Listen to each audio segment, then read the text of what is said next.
MS college నుంచి వచ్చినాము. నా పేరు సాయి శ్రీత. నా పేరు ప్రియాంక గాంధీ గారు స్కూటీ ఇస్తామన్నారు మాకు అందరికీ, కానీ ఇప్పటి వరకు స్కూటీ రాలేదు.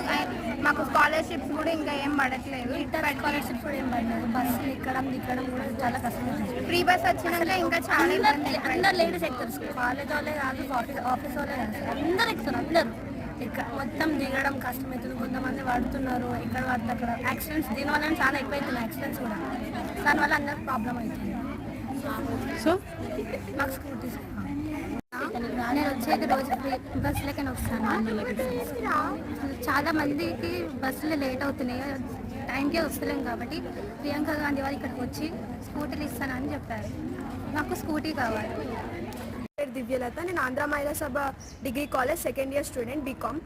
సో ఇన్నాళ్ళు ఇప్పుడు మనకి కాంగ్రెస్ ప్రభుత్వం వచ్చి సంవత్సరం అయిపోయింది. సంవత్సరం కన్నా ఇంకెక్కువనే అవుతుంది. కానీ ఇప్పటి వరకు ఈ కాంగ్రెస్ ప్రభుత్వం ఏం చేసిందంటే స్కూటీస్ ఇస్తామని ప్రకటించింది గర్ల్స్కి. అండ్ స్కాలర్షిప్స్ సంవత్సరం అయినా నీకు స్కాలర్షిప్ వేయబుద్ధి అవ్వట్లేదా ఏంది అసలు మాకు అర్థం కావట్లేదు. స్కూటీస్ ఇస్తా అని చేత కానప్పుడు నువ్వు స్కూటీస్ ఇస్తా అని ఎందుకు చెప్పినావు మాకు? సంవత్సరంలో నీకు అసలు ఇవన్నీ చేయబుద్ధి అవుతుందా కావట్లేదా? ఏదో ఒకటి ప్రకటించే ఇంకా, అంతేగాని ఇస్తా అని చెప్పేసి హామీలు విచ్చలవిడిగా నువ్వు ఇచ్చి పడేసినావు.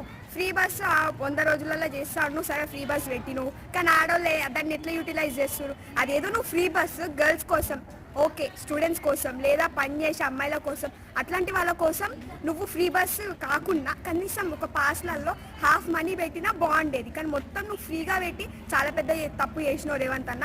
ఒకటి గుర్తుపెట్టుకో, స్కూటీస్ ఇస్తా అని చెప్పినావు కాబట్టి ఇయ్యు లేదా ఇయ్యకు, అంతేగాని ఇప్పటికి ఇంకా నువ్వు ఒక క్వశ్చన్ మార్క్ లాగా పెట్టినావు కదా, అది చాలా పెద్ద తప్పు.